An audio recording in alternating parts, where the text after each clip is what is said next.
Olá a todos, bem-vindos ao nosso canal. Hoje vamos mergulhar na história e nos detalhes de uma doença que acompanha a humanidade há séculos, a tuberculose. Isso mesmo, vamos abordar a evolução histórica da tuberculose, agente etiológico, sustentação da cadeia de transmissão e risco de transmissão. Vocês já ouviram falar em tísica ou peste branca? São nomes antigos para a mesma enfermidade que, especialmente no século XIX, ceifou a vida de milhões de pessoas ao redor do mundo. Durante a metade do século XX, principalmente nos países desenvolvidos, vimos uma luz no fim do túnel. A incidência e a mortalidade pela tuberculose diminuíram drasticamente. O motivo? Uma melhora significativa nas condições de vida da população. Isso mostra o quanto fatores sociais e econômicos impactam diretamente a nossa saúde. Porém, a história deu uma reviravolta no início dos anos 80. A tuberculose ressurgiu com força em escala global. Nos países de alta renda, esse retorno esteve muito ligado à emergência da infecção pelo HIV, que enfraquece o sistema imunológico e abre portas para a tuberculose. Já nos países de baixa renda, a situação foi agravada pela miséria, pelo crescimento urbano descontrolado e pela fragilização dos sistemas de saúde, incluindo os programas de controle da doença. É um lembrete poderoso de que a luta contra a tuberculose nunca parou de verdade. Agora, vamos falar sobre o vilão por trás de tudo isso, o agente etiológico. A tuberculose é causada por um grupo de bactérias, um complexo com 7 espécies chamado Mycobacterium tuberculosis. Em termos de saúde pública, a espécie mais importante, a que mais nos preocupa, é a Mycobacterium tuberculosis, também conhecida como bacilo de Koch, em homenagem ao seu descobridor. Mas como é esse bacilo? Imaginem um bastãozinho fino, um pouco curvo, medindo entre 0,5 a 3 micrômetros. É minúsculo. Ele tem características bem particulares que o tornam um adversário formidável.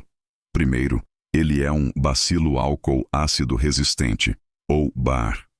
Isso significa que ele tem uma capacidade especial de reter corantes mesmo após uma descoloração com álcool ácido, o que é fundamental para o seu diagnóstico no laboratório. Ele também é aeróbio, ou seja, precisa de oxigênio para sobreviver, e é por isso que ele se instala tão bem nos nossos pulmões. Uma de suas principais armas é a sua parede celular, que é riquíssima em lipídios, como os ácidos micólicos. Essa parede funciona como uma fortaleza, com baixa permeabilidade. Isso dificulta a ação da maioria dos antibióticos e, de quebra, o ajuda a sobreviver dentro das nossas próprias células de defesa, os macrófagos. É um mestre da sobrevivência. Entender como a tuberculose se espalha é crucial. A cadeia de transmissão é surpreendentemente eficiente.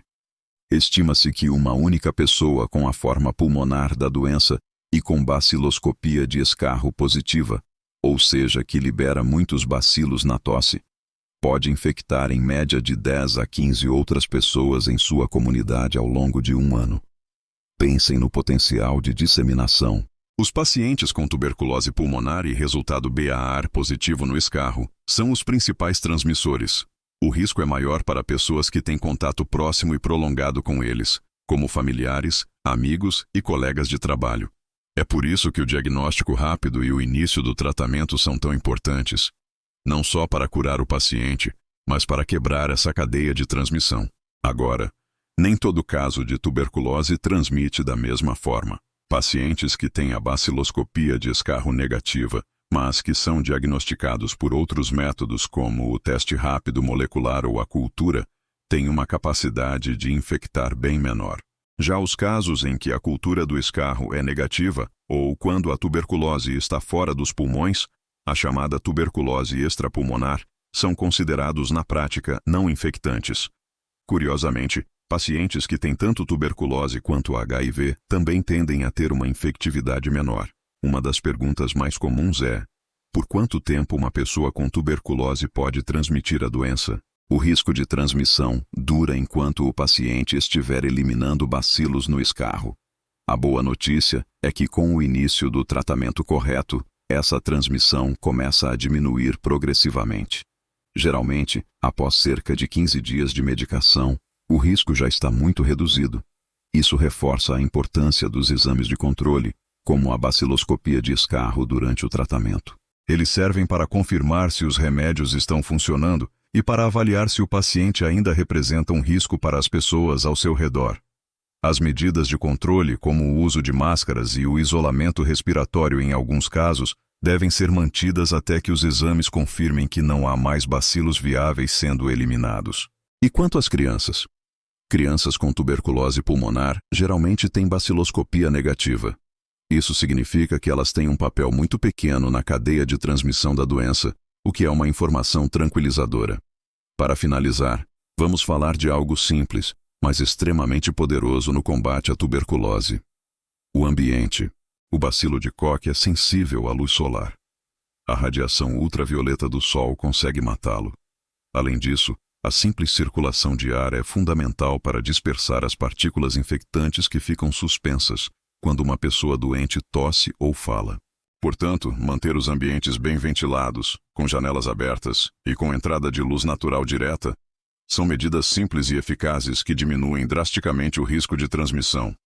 Abra as janelas, deixe o sol entrar. Espero que essa viagem pela história e biologia da tuberculose tenha sido esclarecedora.